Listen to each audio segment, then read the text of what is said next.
Monsieur Sandrac-Macon, vous êtes directeur adjoint du Centre national des arts et métiers. Vous êtes en charge de la direction des études depuis 10 ans. Ce qui m'interpelle, c'est le depuis 10 ans. Pourquoi une aussi longue longévité dans ce poste-là? Déjà, bonjour à tout le monde. Pourquoi la longévité? C'est que le CNAM a un certain nombre de valeurs.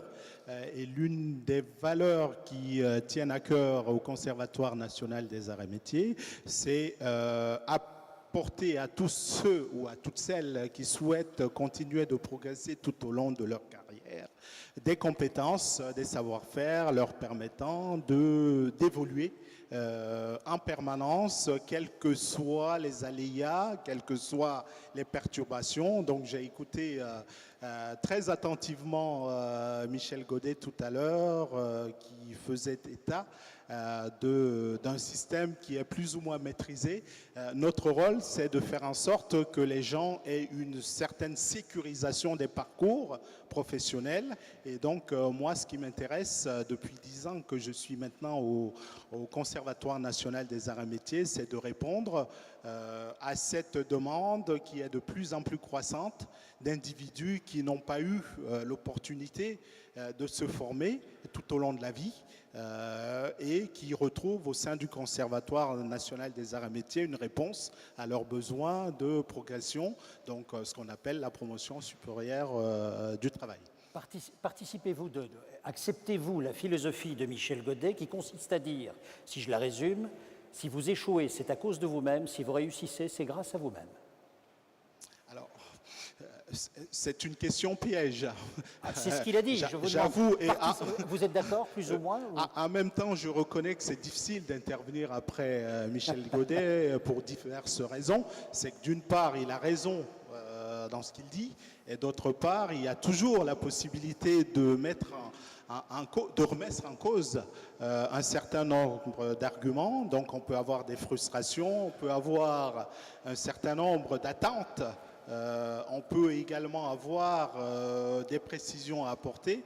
Je suis d'accord tout en étant quelque part dubitatif, mais j'espère que vous me poserez des questions un peu plus précises tout à l'heure qui me permettront de pouvoir répondre. Si je traduis autrement, c'est ça dépend. Nous sommes d'accord? Fatalement, c'est la notion de, si vous voulez, il a parlé tout à l'heure de couleur, et moi j'ai envie de dire, on a du strabisme, on confond le rouge et le vert, on confond le noir et le gris, on confond le bleu et le jaune, donc sans a priori dans ce que je dis, mais je pense que c'est important. Il a bien fait de mettre le doigt là où ça fait mal, et donc l'occasion est forte pour pouvoir amplifier, éventuellement préciser et peut-être apporter des précisions. Mais en général, je suis à 99% en phase avec ce qui a été dit tout à l'heure. Merci beaucoup. Monsieur Sandrac-Macon, vous ne vendez rien, sauf du futur. Vous vendez de la formation, vous vendez de la compétence. Voici ma question. Dans un institut comme le vôtre, au CNAM, vendez-vous de la compétence ou vendez-vous aussi cette prise de conscience que le lien social que la personne que vous formez tissera plus tard sera aussi son levier de croissance personnelle? Est-ce que vous avez un cours pour ça? Alors, ai-je le droit de vous contredire? Je vous en prie. D'accord. Le Conservatoire national des arts et métiers, ce n'est pas un institut, c'est un établissement d'enseignement supérieur qui a vocation... Mais ma question reste. Voilà.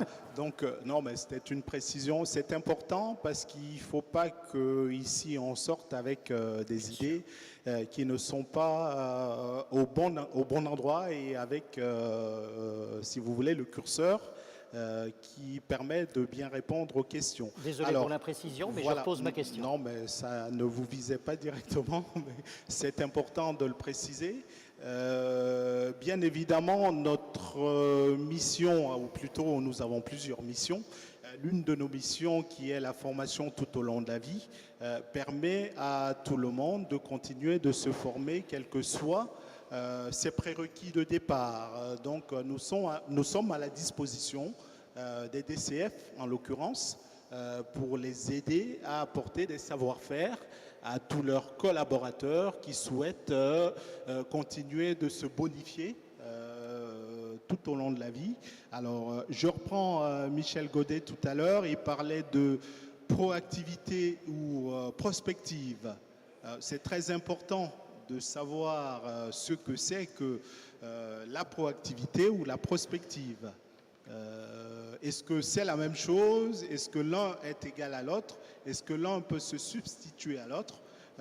C'est ça qui nous intéresse. Nous souhaitons proposer, si vous voulez, une démarche d'accompagnement, c'est-à-dire... Parlez bien dans le micro, parlez bien dans le micro. Oui, c'est-à-dire que lorsque le Conservatoire national des arts et métiers déploie une offre de formation, nous ne nous soucions pas systématiquement du taux de réussite en aval.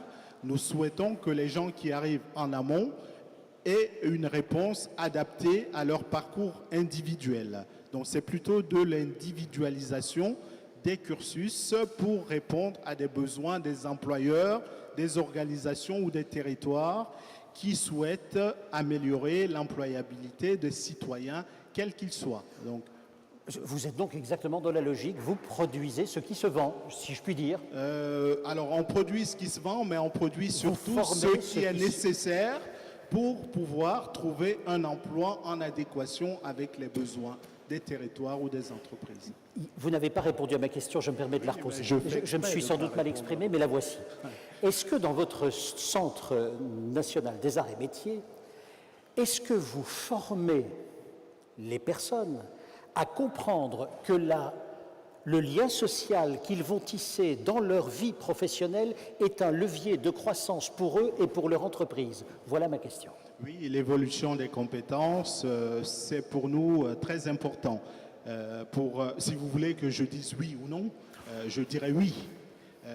Nous répondons à cette demande qui est très précise. C'est le lien social. Le lien social, qu'est-ce que c'est? Il faut peut-être le définir un petit peu. Le lien social, c'est de faire en sorte que l'individu qui travaille dans une entreprise dont l'objectif principal est de vendre des véhicules, de commercialiser un certain nombre de véhicules, lui permettent d'avoir une reconnaissance au niveau du territoire dans lequel l'individu vit. Donc l'individu a besoin qu'on sache qu'il est capable de faire 100% des objectifs qui lui ont été assignés par son employeur qui s'appelle